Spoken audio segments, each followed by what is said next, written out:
Bonjour les amis, c'est votre porteuse de voix préférée. Nous en sommes à la 5e excuse de Wayne Dyer, tu ne le mérites pas. Et voici donc le conte inspiré de ces excuses de Wayne Dyer, tu ne le mérites pas. Tu ne le mérites pas. Comme cette phrase peut résonner en nous longtemps. Peut-être cachée au fond de notre mémoire depuis l'enfance, mais dont les émotions de peur, de honte, de rejet peuvent remonter dès que l'on entend cette phrase, soit dans sa vie professionnelle ou sa vie personnelle, déguisée sous d'autres expressions du genre « restez à votre place, vous ne le méritez pas, vous n'avez pas fait assez, vous avez mal fait, tu t'y prends mal, comme d'habitude ». Des coups de marteau, des coups de couteau. Le discernement nous quitte, la capacité de réfléchir d'une façon efficace laisse la place au sentiment d'échec, de gâchis et surtout de répétition. Cela fait écho également à une perte de confiance en soi, à une capitulation, je baisse les bras, et finalement à cette pensée, puisqu'ils le disent, c'est que c'est vrai. Et on en arrive à des actions d'auto-sabotage, de prophéties autoréalisées. En fait, tout inconsciemment pour rater et donner raison aux autres. C'est ce qui arrive à l'enfant Paul, qui faisant beaucoup de bêtises, a peu de câlins de la part de ses parents, exténué. Tu ne les mérites pas. Voilà ce qu'entend Paul lorsqu'il vient demander un moment de tendresse. Sa mère le lui refuse tout net, ne faisant plus la différence entre Paul et ses actions. Ce dernier se sent rejeté et fait donc encore plus de caprices pour se faire entendre.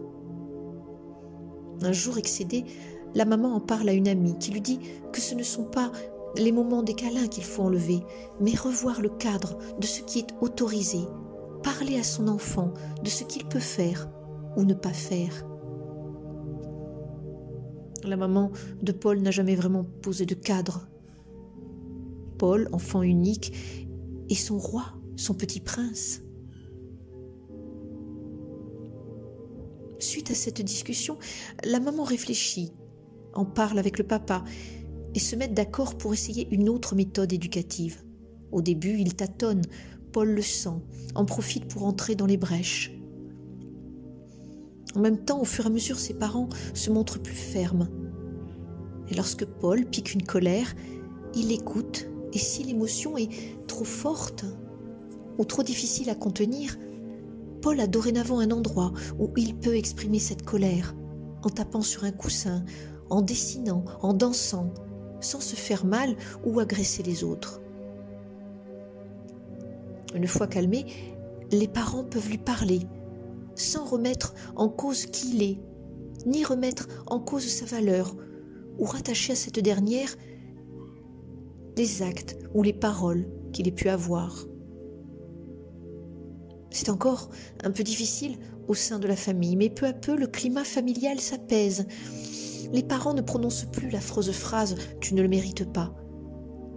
Et Paul ne se sent plus rejeté. D'ailleurs, à chaque fois que lui-même se dit « je ne le mérite pas », il écrit la phrase et la met dans une boîte qu'il ferme à double tour, comme un secret. Cela l'aide beaucoup. Puis Paul, devenu adulte, se souvient de ces épisodes. Il comprend qu'il n'était pas un enfant facile, comme on disait à l'époque. Mais il sait aussi que ses parents faisaient ce qu'ils pouvaient en fonction de leurs moyens, de leurs connaissances et de leurs ressources. Paul lui aussi essaie de faire au mieux avec ses filles. D'ailleurs, il a gardé le petit coffre avec la clé qu'il a donnée à ses enfants. Et lorsque par fatigue ou colère, il prononce la fameuse phrase « tu ne le mérites pas », il l'écrit sur un papier et ses filles aussitôt l'enferment dans le coffre. Une fois qu'il y en a beaucoup, tout est brûlé.